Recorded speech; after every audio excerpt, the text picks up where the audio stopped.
For the first 23 years of medical practice, I was really just your typical physician.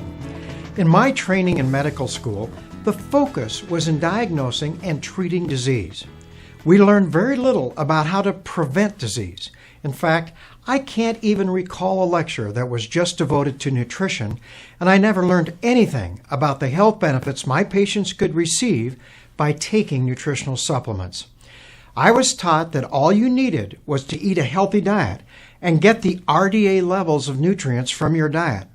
Well, I did learn a lot about disease and drugs and the treatments needed to best treat these diseases. You see, physicians spend nearly all of their time treating serious end-stage diseases. This was made very obvious to me during my training when I would spend some time following a cardiologist around all day.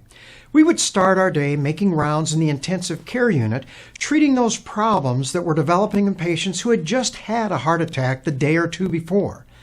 During our round, it was not unusual to be called back to the ER because a patient had come in with an acute heart attack and was having a cardiac arrest.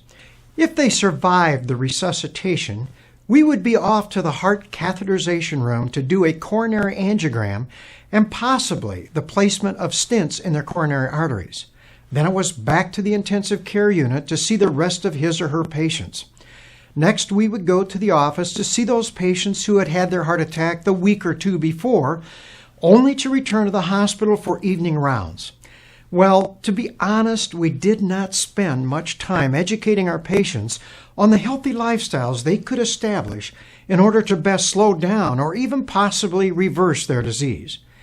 There was only just enough time to prescribe medication, especially statin drugs, and make sure they were not having any medical problems. Even what I was calling preventive medicine was essentially just early detection of disease. Just think about it. When I would do a complete well physical on any of my patients, I would go over their past history, present complaints, do a physical and some blood work, looking for evidence of those silent diseases. I would look for that silent high blood pressure, or possibly even elevated blood sugar or high cholesterol that my patients may or may not be aware of. When I did a pap smear, a mammogram, or a PSA, I was simply looking for those early cancers. If I didn't find any disease, I would just pat my patients on the shoulder and tell them that they were in good health, and out the door they went.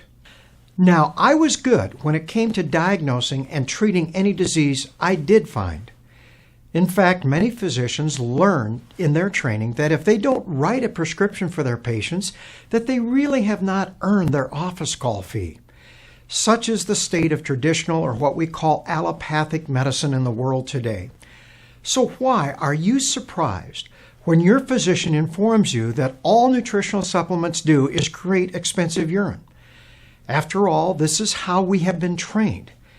I did not title my book, What Your Doctor Doesn't Know About Nutritional Medicine, without a good reason. I certainly didn't know much about nutritional medicine before I began to independently study the medical literature in regards to the health benefits my patients could receive by taking high-quality nutritional supplements. Instead of disease care expert, I feel that now I have become that true healthcare expert I have always wanted to be. My goal now is to teach my patients about how they can become more proactive in protecting their health, rather than simply waiting to treat them after they have lost their health.